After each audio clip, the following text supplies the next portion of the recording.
Chapter 29. So Jacob went on his journey, and came to the land of the people of the east. And he looked, and saw a well in the field.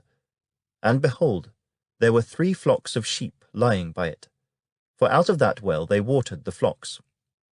A large stone was on the well's mouth. Now all the flocks would be gathered there, and they would roll the stone from the well's mouth, water the sheep, and put the stone back in its place on the well's mouth. And Jacob said to them, My brethren, where are you from?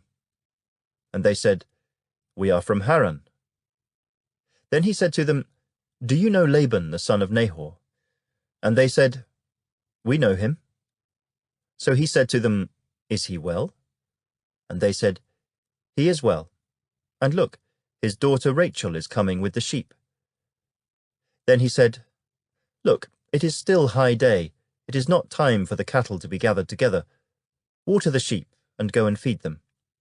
But they said, We cannot, until all the flocks are gathered together, and they have rolled the stone from the well's mouth. Then we water the sheep.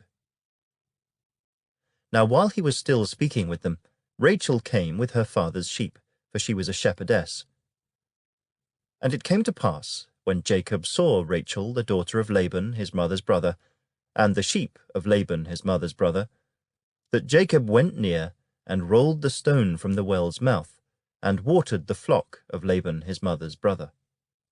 Then Jacob kissed Rachel, and lifted up his voice, and wept. And Jacob told Rachel that he was her father's relative, and that he was Rebekah's son. So she ran and told her father. Then it came to pass, when Laban heard the report about Jacob his sister's son, that he ran to meet him, and embraced him, and kissed him, and brought him to his house. So he told Laban all these things. And Laban said to him, Surely you are my bone and my flesh. And he stayed with him for a month. Then Laban said to Jacob, Because you are my relative, should you therefore serve me for nothing? Tell me, what should your wages be? Now Laban had 2 daughters. The name of the elder was Leah, and the name of the younger was Rachel.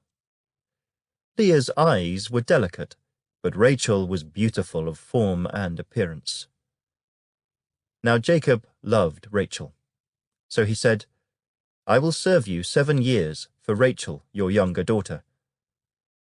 And Laban said, It is better that I give her to you than that I should give her to another man. Stay with me. So Jacob served 7 years for Rachel, and they seemed only a few days to him, because of the love he had for her. Then Jacob said to Laban, Give me my wife, for my days are fulfilled, that I may go in to her. And Laban gathered together all the men of the place, and made a feast. Now it came to pass in the evening that he took Leah his daughter, and brought her to Jacob, and he went in to her. And Laban gave his maid Zilpah to his daughter Leah as a maid.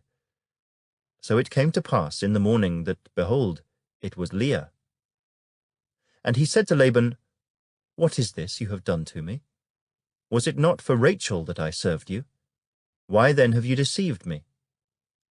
And Laban said, It must not be done so in our country, to give the younger before the firstborn.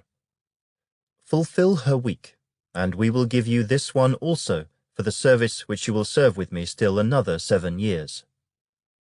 Then Jacob did so, and fulfilled her week. So he gave him his daughter Rachel as wife also. And Laban gave his maid Bilhah to his daughter Rachel as a maid. Then Jacob also went in to Rachel, and he also loved Rachel more than Leah. And he served with Laban still another 7 years. When the Lord saw that Leah was unloved, he opened her womb, but Rachel was barren. So Leah conceived and bore a son, and she called his name Reuben, for she said, The Lord has surely looked on my affliction. Now therefore my husband will love me. Then she conceived again, and bore a son, and said, Because the Lord has heard that I am unloved, he has therefore given me this son also. and she called his name Simeon. She conceived again, and bore a son, and said, Now this time my husband will become attached to me, because I have borne him 3 sons. Therefore his name was called Levi. And she conceived again, and bore a son, and said, Now I will praise the Lord. Therefore she called his name Judah. Then she stopped bearing.